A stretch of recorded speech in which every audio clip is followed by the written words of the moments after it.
ఈ సీజన్లో మనకి గ్రీన్ పీస్ ఫ్రెష్వి చాలా దొరుకుతూ ఉంటాయి కదా, అంటే మనకి పచ్చి బఠానీలు అనేవి దొరుకుతూ ఉంటాయి. వాటిని ముందుగా వలిచేసి ఇలా సపరేట్ చేసుకున్న తర్వాత వాటిని వాటర్లో కడిగేసుకొని తర్వాత కుక్కర్లో కొద్దిగా నీళ్లు ఉప్పు వేసి 1 విజిల్ వచ్చే వరకు ఉడికించుకోవాలి. తర్వాత ఒక పాన్ పెట్టుకుని కొద్దిగా ఆయిల్ వేసుకుని ఉల్లిపాయలు టమాటో ముక్కలు వేసుకుని కొంచెం సేపు మగ్గనివ్వాలి.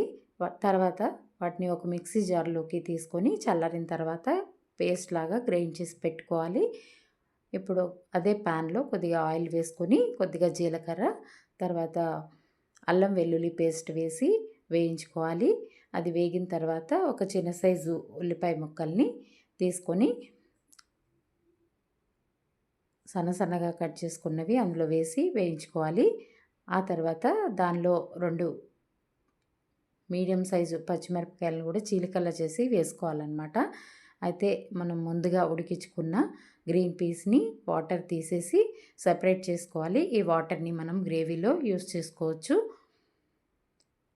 తర్వాత దీంట్లో పచ్చిమిరపకాయలు కూడా వేసి వేగిన తర్వాత ముందుగా ప్రిపేర్ చేసుకున్న ఆనియన్ టమాటో ప్యూరీని ఇందులో వేసేసుకోవాలి. మనం ఆనియన్ టమాటో ముక్కల్ని వేయించుకునేటప్పుడే కొద్దిగా ఉప్పు అనేది వేసుకున్నాం అనమాట. ఇప్పుడు ప్యూరీ అందులో వేసేసి కొంచెం సేపు వేయించుకోవాలి. అలాగే మళ్ళీ కొద్దిగా వాటర్ని కూడా గ్రేవీ కోసం మనం ముందుగా ఉడికించి పెట్టుకున్నాం కదా గ్రీన్ పీస్ని, అందులో వాటర్ని దీనికి వాడుకోవచ్చు అనమాట. తర్వాత దాంట్లో కొద్దిగా పసుపు తర్వాత ఒక స్పూన్ కారం వేసి బాగా కలుపుకోవాలి. అయితే గ్రీన్ పీస్ని మనం ముందుగా ఉడికించుకున్నాము. అలాగే ఆనియన్ టమాటో కూడా ముందుగా ఉడికించుకున్నాం కాబట్టి గ్రేవీ ఉడకడానికి ఎక్కువ టైం ఏం పట్టదనమాట. తర్వాత ఒక స్పూన్ గరం మసాలా కూడా వేసి బాగా కలుపుకోవాలి. అవన్నీ మిక్స్ చేసుకొని కన్సిస్టెన్సీకి తగినట్టు వాటర్ అనేది యాడ్ చేసుకోవచ్చు మనం. తర్వాత ముందుగా ఉడికించిన గ్రీన్ పీస్ని కూడా అందులో వేసేసి బాగా మిక్స్ చేసుకొని కొంచెం సేపు మూత పెట్టి ఉడికించుకోవాలన్నమాట.